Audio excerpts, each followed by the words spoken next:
Alright, in this video we're going to be talking about reflection of light on spherical mirrors.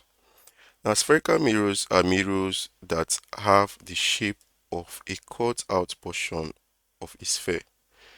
It can either be concave or convex. Alright, so let's take it step by step. We say the spherical mirrors are mirrors that have the shape of a cut out portion of a sphere. Alright, so this is a spherical mirror. Alright, if we decide to complete this shape,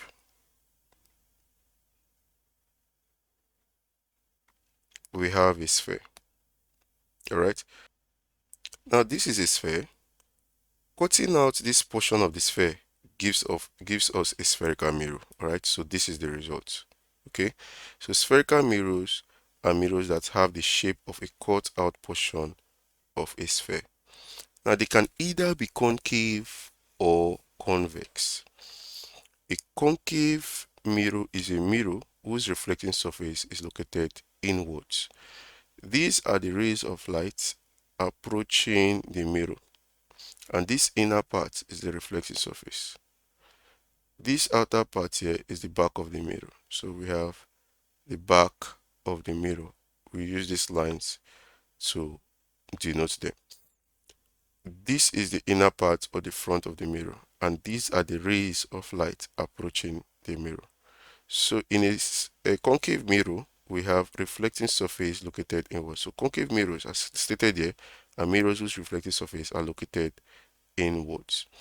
Then convex, on the other hand, are mirrors whose reflecting surface is located outwards, like outwards of the sphere.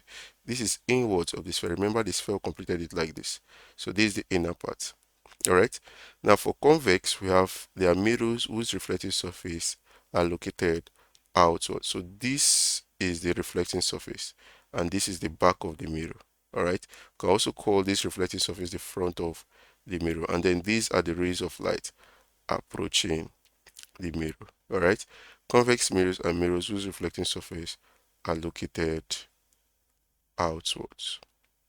Okay, so this is the reflecting surface.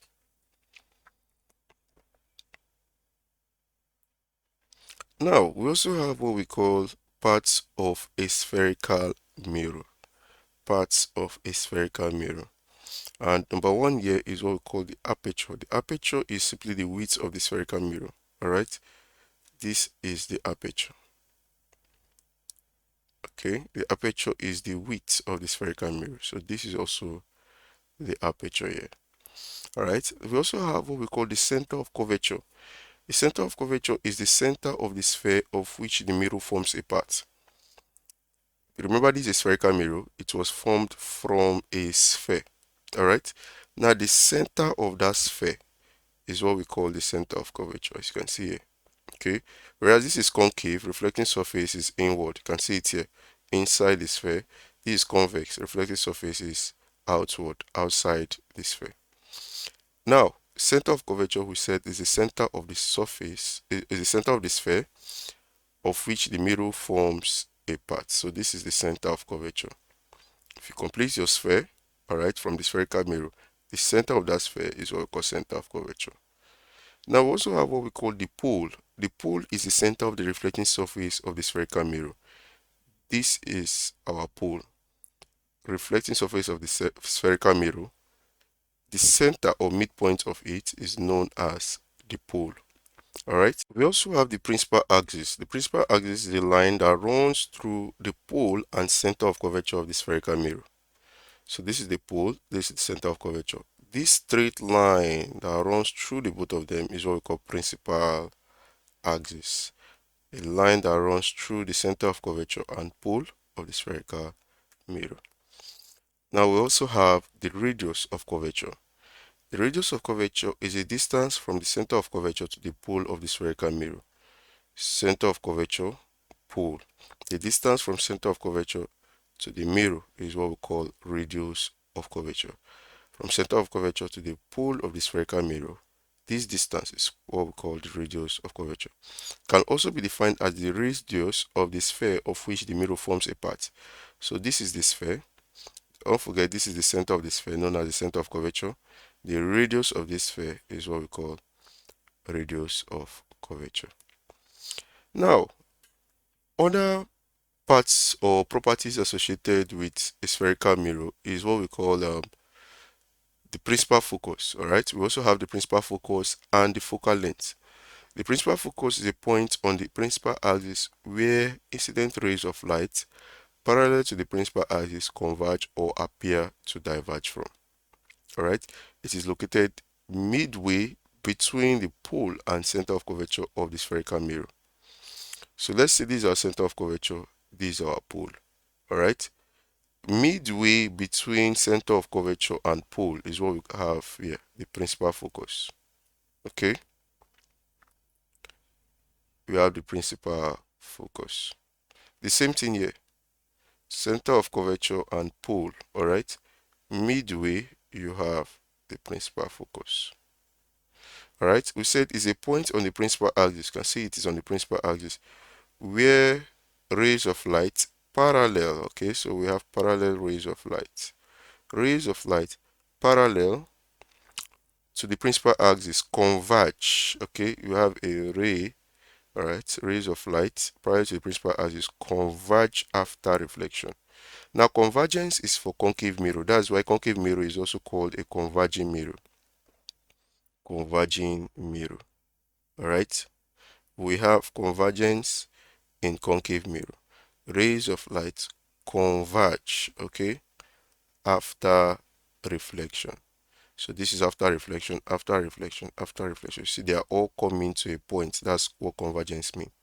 All right, where rays of light converge after reflection. That is what the principal focus is for a concave mirror. Now, for a convex mirror, the principal focus is a point on the principal axis where rays of light appear to diverge from after reflection.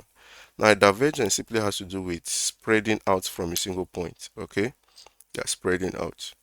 So, parallel rays of light, okay, rays parallel to the principal axis, they will appear like they are diverging from the principal focus.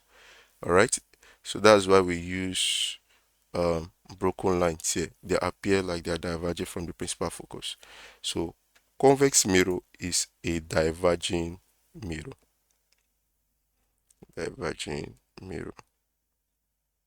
All right, so this is the difference between principal focus on a concave mirror and then a convex mirror.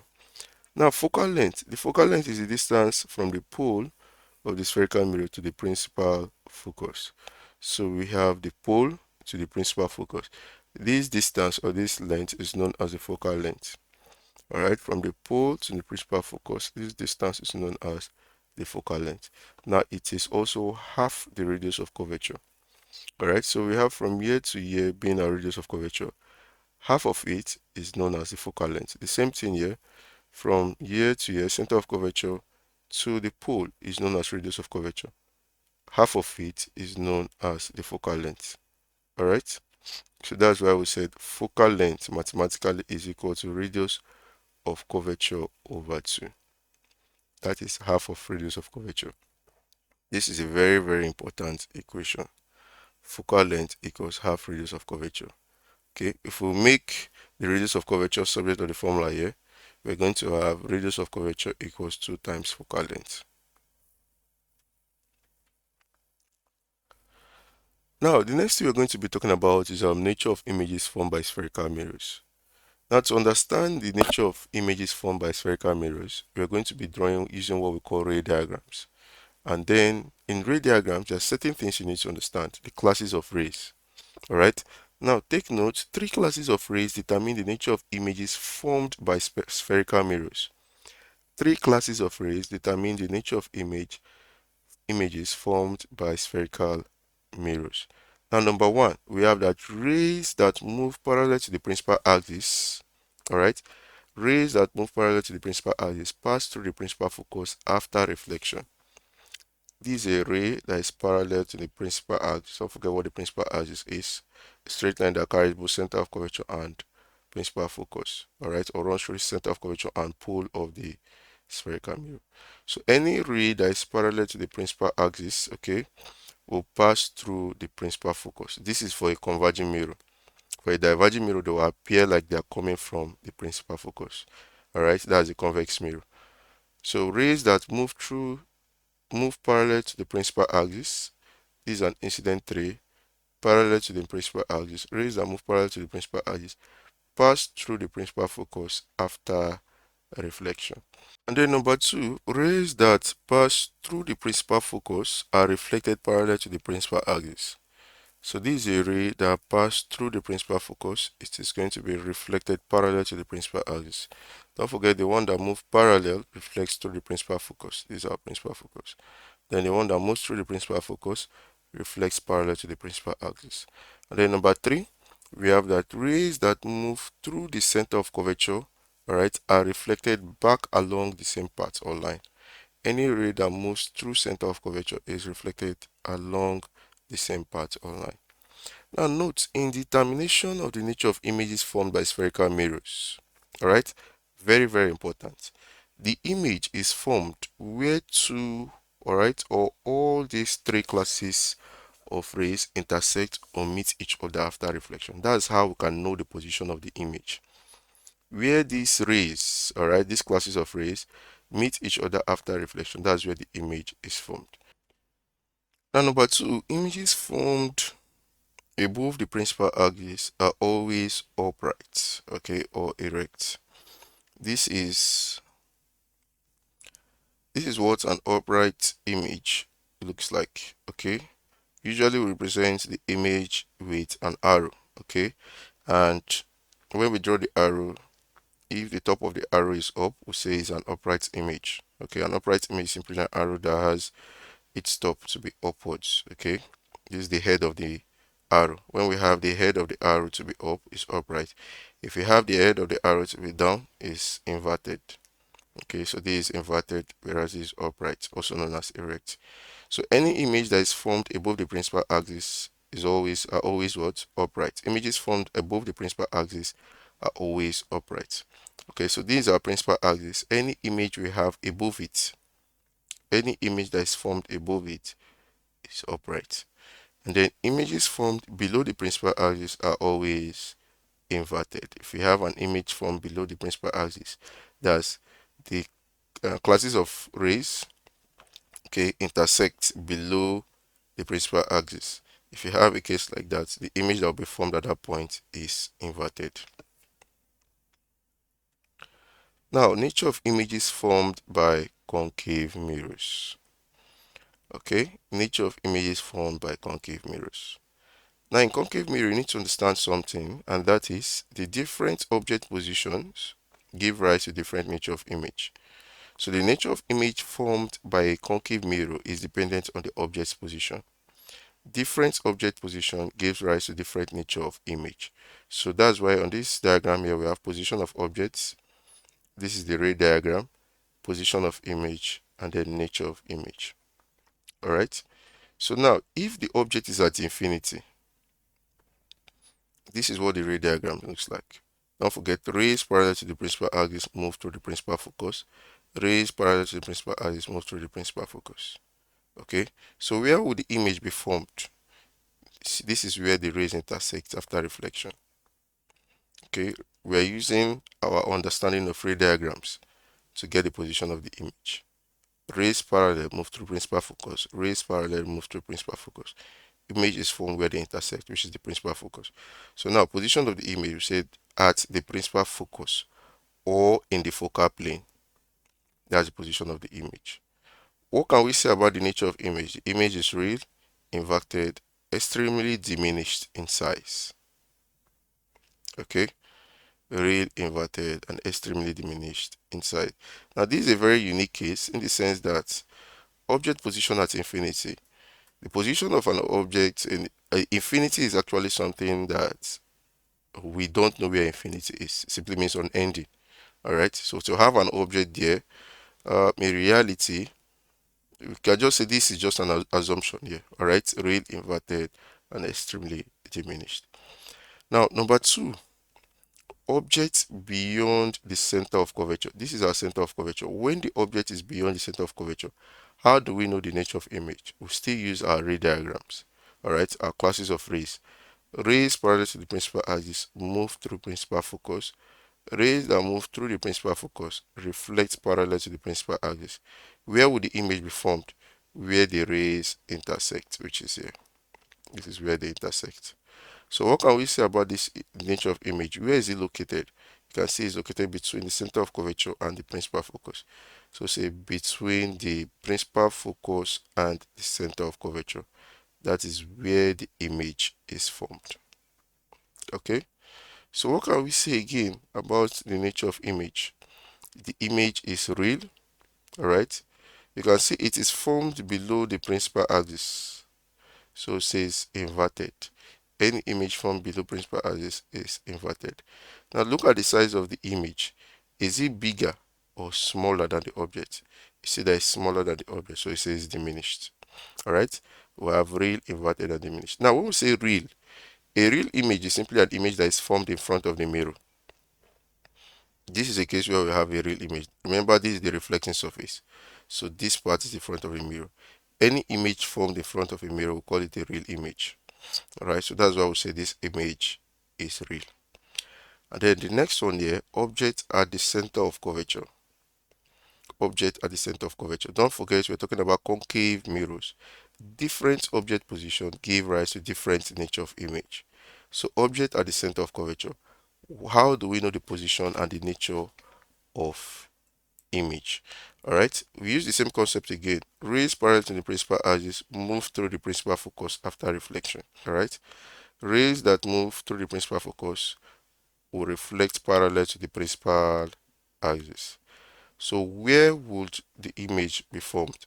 Where the rays intersect after reflection, which is here. So this is where the image is formed.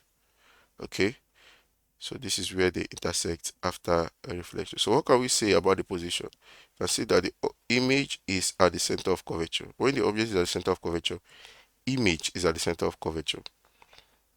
All right. Now, what can we say about the nature of image? Image is formed. This is the image. It is formed in front of the mirror. All right. This is the front of the mirror. So it says a real image. The image is formed below the principal axis. So it says what? Inverted. All right. Now the size of the image size and the object size, they are equal. Object is size is equal to what? Image size. Now number four,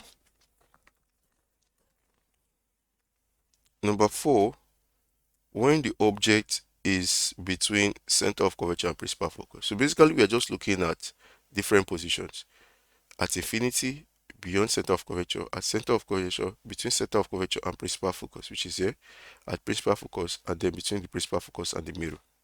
So now number 4 here is between center of curvature and the principal focus. This is our object. How do we get the nature of image? Rays parallel to the principal axis move through the principal focus after reflection. Alright? Still our classes of rays. That's what we're using. Now any ray that moves through the principal focus will reflect parallel to the principal axis. So where would the image be formed? At the point where the rays intersect. Okay? So where is the position of the image? You can see it's beyond the center of curvature. What again can we say? The image is formed in front of the mirror, so it's a real image. Okay? The image is formed below the principal axis, so it's inverted. Look at the size of the image and the size of the object. See that the image is bigger than the object, so the image is enlarged. Okay? That's what we can say here. Now, when the object is now at the principal focus, when the object is at the principal focus, okay, after this position, the next position is at the principal focus. When the object is at the principal focus, position of the object at the principal focus, what can we say about the image? The image is at infinity. Okay, just take note of this. Anytime you have object at the principal focus, image will be at infinity. For the nature, you can also include extremely magnified. All right, and then number 6, when the object is between the pole and the principal focus. Okay, so object between pole and principal focus. This is our object, this is the pole. When the object is located between the pole and principal focus. Now this is one very unique case on that concave mirror. When the object is between the principal focus, and the pole. What can we say about this nature of image? Now, this is the only case where we have a virtual image. So the position of the image is behind the mirror. Okay, virtual images are images formed behind the mirror or at the back of the mirror. Real are formed in front of the mirror. So in this case, this is the only case under concave mirrors where we are going to have a virtual image. That is to say, anytime the object is between the principal focus and the mirror, the image will be virtual. So the image position is behind the mirror. Alright? And then what can we say about the nature of image? The image is virtual. Alright? It is erect. Okay? It is virtual and erect. Erect because it is formed above the principal axis. This is the principal axis. The image is formed above it. Okay? And then it is magnified.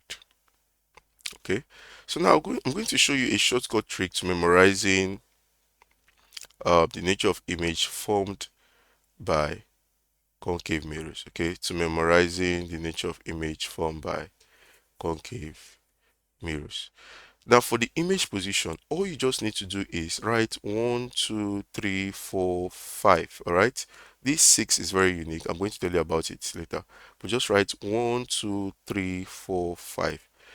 The numbers at the top represent the object position. They write 1 2 3 4 5. The numbers down represent the image position. Before you write down these numbers, you must have noted your different positions. Remember, the nature of image formed by concave mirror is dependent on the object position. So first, we draw our image. We draw our mirror rather. First, we draw our mirror, all right, and then indicate the different positions. Infinity, all right, beyond center of curvature, infinity, center of curvature, and principal focus. Infinity, center of curvature, and principal focus. Now remember, under concave we have different positions: object at infinity, object beyond center of curvature, object at center of curvature, object between center of curvature and principal focus, object and principal focus, and then object between principal focus and the mirror. So this numbering here, it's just like we are trying to number the different object position. It's just basically numbering the different object position. That's what this numbering is. Okay, so the first position is object at infinity. Second position, object beyond center of curvature. You can see center of curvature. Beyond it, we have this. Third position is object at center of curvature. The fourth one, object between center of curvature and principal focus. The fifth one, object at principal focus. All right, and then the sixth one, object between principal focus and the mirror. So we label it. 1 is for infinity, 2 is for beyond center of curvature, 3 is for center of curvature, 4 is for between center of curvature and principal focus, 5 is our principal focus, 6 is for between principal focus and the mirror. So we number our object position. 1 2 3 4 5 6. We number it first. All right, then the same numbering we did up, we're going to do it down, but for the downward part we start from number 1 and we increase. For the upward part, which is the object position, we'll start from 1 and then we'll start from 1 and then we'll move towards the right. Here we start from 1 and then we'll move towards the left. Okay, but in this position now we start number 1 for principal focus, number 2 between principal focus and center of curvature, number 3 at center of curvature, number 4 between center of curvature and infinity, and then number 5 at infinity. So now this is what we are going to use to know the image position. The numbering up represents object position, numbering down represents image position. Don't forget. So now let's start. When the object is at infinity, number 1, object at infinity, where is the image formed? Image position. We have 1 and 1. All right, so you look for the corresponding number downwards. Object at infinity, where do you have 1 down? Image at principal focus. So we connect them. All right, so that's just the trick there. Object at infinity, image at principal focus. Number 2, object beyond center of curvature. Object beyond center of curvature, where is the image formed? You can see where it is formed, between center of curvature and principal focus, and that is what we have here, between principal focus and center of curvature. That's object beyond number 2. All right, you have 2 up. Where do you have 2 down? See it here. So object position, image position. Don't forget the numbering up in white represents object position. The one down in blue represents image position. So object beyond center of curvature, image is from between center of curvature and principal focus. And then number 3, object at center of curvature. Where do we have number 3 down? See there, still at center of curvature. So when the object is at center of curvature, image is at center of curvature, 3, 3. Okay, so let's check it out. Object at center of curvature, image at center of curvature. And then number 4, object between center of curvature and principal focus. When the object is here, where is the image formed? You can see it. You have 4. You have 4 here. All right. So the image is formed beyond center of curvature. So you look for the same number, the number you have up, you look for it down. All right. So that will tell you the image position. Object between center of curvature and principal focus. Image is found beyond center of curvature. That is what we have here. Object here, image here. And then number 5, object at the principal focus. Object at principal focus. Image at infinity, 5, 5. Object at principal focus, image at infinity. All right. Then this number 6, we are going to come to it, but let's just go to number 2 here first. Now number 2 here says there's only one case of a virtual and upright image that is under concave mirrors, and that is when the object is between the principal focus and pole. Let's check it out. See the object between the principal focus and pole. This is the only case we have, all right, for a virtual and upright image. We're talking about the nature of image now, all right. There's only one case where we have virtual and upright image. Every other case is real and inverted, real and inverted, real and inverted, real and inverted. Okay, so this is the only case where we have a virtual and upright image. So you just need to know this one here. All right, this is this unique case, which is number 6. All right, this is the unique one or the different one. So just take note of this special guy here. This is the only point or the only case where we have a virtual and upright image. Once the object is located between the principal focus and the mirror, all right, or the pole, okay, which is the reflecting surface, we just need to have it at the back of our mind that the image formed will be virtual and it will also be upright. Virtual and upright. Every other case, every other object position gives us a real and inverted image. Now number 3 here, for size of image. As the object moves closer to the mirror, image size increases. Okay. Now number 1, you can see when the object is at infinity, the image size will be very small. That's why they said here, extremely diminished. Number 2, we are moving closer to the mirror. As we get to this point here, image size increases a bit. So we said image is now diminished, no longer extremely diminished. And then number 3, the image size is increasing again, or will increase again. All right, the object is moving closer to the mirror. As we get to this third position, you see that the image size is now the same size as the object. They are equal. It was stated here. Image, object size, and image size are equal. From extremely diminished to diminished, now to equal to each other. So what's the next thing here? It's going to be magnified or enlarged. So you see, as it moves, object moves closer, the image size increases. So once the object is between center of curvature and principal focus, the image size, all right, will be enlarged or magnified.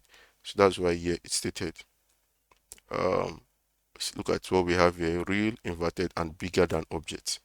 Okay, so from extremely diminished to the same size to enlarged.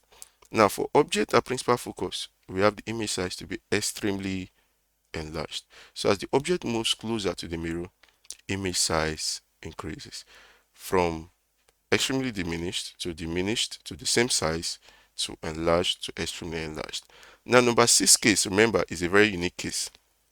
This is the only case where we have a virtual upright, all right, virtual image is formed behind the mirror. Once it's at this point here, object between principal focus and the mirror, image is formed at the back of the mirror. So say image here will be, so say image here will be virtual. Okay, it is also erect or upright. Okay, it is virtual, erect, or upright, and then it is also enlarged. So we can have V. Okay, so once the object is here, we have virtual, erect, enlarged. Virtual, erect, enlarged.